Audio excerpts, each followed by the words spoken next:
Al-hadithu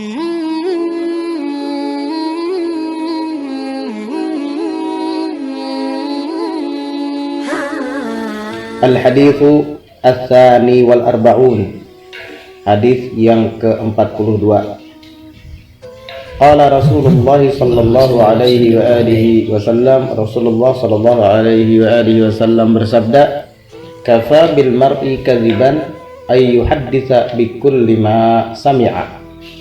Cukup dengan seseorang itu kebohongan, ay yuhadditsa, bahwa ia membicarakan bikul lima sami'a, dengan setiap yang ia dengar. Hadis ini menjelaskan tentang ciri-ciri seorang pembohong. Dia selalu menyampaikan setiap yang didengar oleh telinganya tanpa meneliti kebenarannya terlebih dahulu, dan ini bahaya. Hadis ini juga menganjurkan kepada kita untuk tasabbut. Tasabbut itu teliti sebelum menyampaikan, karena apa yang didengar oleh telinga kita tidak semuanya benar. Kadangkala yang kita dengar dari seseorang itu betul, ada kalanya tidak benar. Sehingga jika kita setiap kali mendengar berita dari seseorang, kabar dari seseorang, kita sampaikan, maka pasti di antara apa yang kita sampaikan itu ada benarnya dan ada bohongnya juga. Maka dari itu kita tidak boleh selalu menyampaikan apa yang didengar oleh telinga kita. Dan itu kebiasaan atau watak seorang pembohong. Biasanya begitu. Setiap dia mendengar berita, disampaikan kepada orang tanpa menelitinya terlebih dahulu. Dan itu bahaya. Di dalam hadis Rasulullah sallallahu alaihi wa ala alihi wa sahbihi wasallam pernah bersabda, "Wa hal yakubbun nasa fin nari ala manakhirihim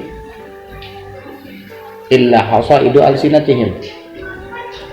Kata Nabi, bukankah yang menjermuskan, menyungkurkan manusia itu ke dalam neraka, yaitu atas hidung mereka ke dalam neraka, maksudnya menyungkurkan mereka, menjerumuskan mereka ke dalam siksa api neraka, illa hasaidu alsinatihim, melainkan adalah hasil daripada ulah lidah-lidah mereka.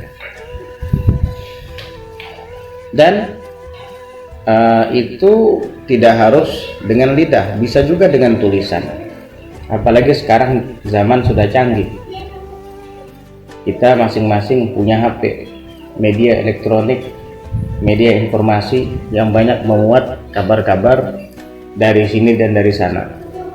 Kadangkala ada share-sharean yang tidak jelas siapa penulisnya.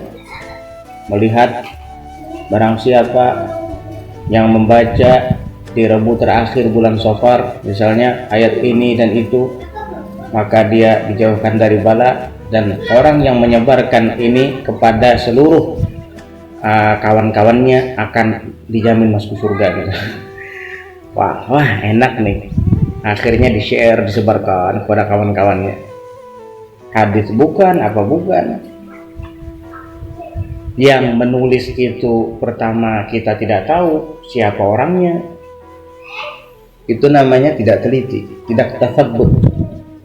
Nah ini yang dilarang di dalam hadis yang diriwayatkan oleh Imam Muslim ini.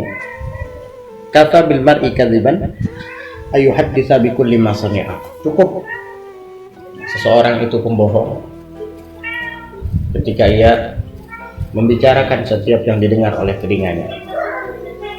Ini anjuran untuk kita selalu teliti dalam menyampaikan informasi kepada seseorang.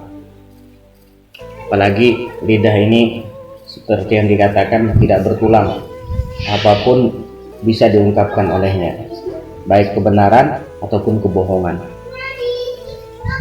Jadi Abu Bakar Siddiq radhiyallahu anhu ardhah, dalam sebuah riwayat itu disebutkan kurang lebih 12 tahun beliau meletakkan batu di dalam mulutnya.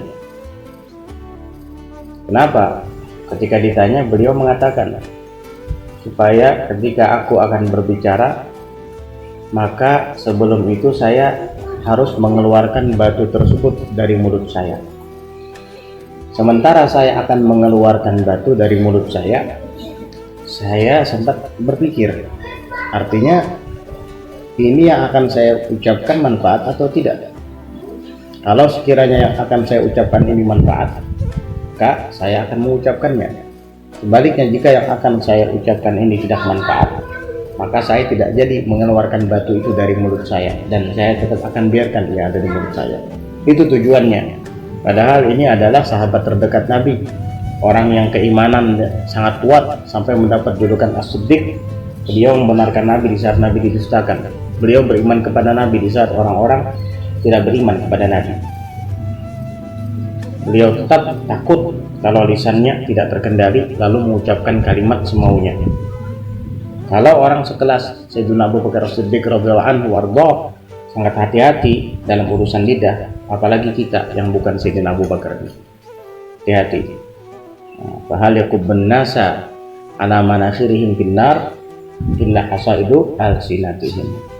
Bukankah manusia itu dijerumuskan ke dalam neraka sebabkan oleh hasil daripada ulah lidah-lidah mereka. Jaga lidah. Inna sidqa yahdi ilal birri wa innal birra yahdi ilal jannah wa innar rajula la yasduq hatta yuktaba indallahi siddiqa wa innal kadhiba yahdi ilal fujuri wa innal fujara yahdi ilal nar wa innar rajula la yakdzib hatta yuktaba indallahi kadzdzaba. Kejujuran itu akan menghantarkan kepada kebaikan, dan kebaikan akan menghantarkan kepada surga. Sesungguhnya seseorang terus berbicara jujur sehingga dia dicatat di sisi Allah sebagai orang yang jujur. Sebaliknya, sesungguhnya kebohongan itu akan menghantarkan kepada kefujuran, kepada keburukan, dan keburukan itu akan menghantarkan kepada neraka. Sesungguhnya seseorang selalu berbohong sehingga dicatat di sisi Allah Ta'ala sebagai pembohong. Na'udzubillah. Mudah-mudahan Allah Ta'ala lindungi kita sehingga kita menjauhi kebohongan dan selalu berkata jujur. Juga mudah-mudahan kita selalu bisa mawas diri sehingga selalu teliti sebelum menyampaikan informasi kepada orang lain, tidak asal-asalan. Amin. Dalam langkah kadang tak setia kepadamu, namun cinta dalam jiwa hanyalah padamu. Maafkanlah bila hati tak sempurna mencintaimu.